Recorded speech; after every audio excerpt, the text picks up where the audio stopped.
Turning to the facts before this Commission, the Minister unlawfully strayed into the constitutional competence of a National Commissioner when he issued a letter for the disbandment of the PKTT.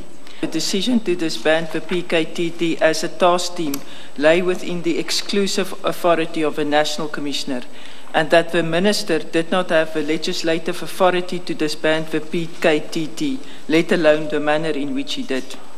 What would have been an appropriate path is for the Minister to express that he no longer considers political killings to be a priority and direct the National Commissioner to consider and take steps to align it with his directive. It can never be appropriate for a Minister to instruct the National Commissioner not only to disband the PKTT, but also to say that the disbandment must be done immediately.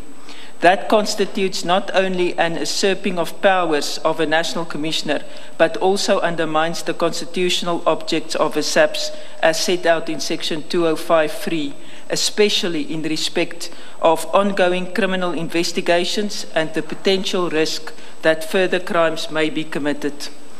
Due to the nature of the offences under investigation, a task team like the PKTT is privy to politically sensitive materials, and its dockets would need to be treated with the same sensitivity. The dockets could not simply be taken back to their respective police stations and investigated in the normal course. I say this because politically related cases are highly organized and are executed through different role players, such as hitmen, spotters, coordinators, and persons who ordered the hits.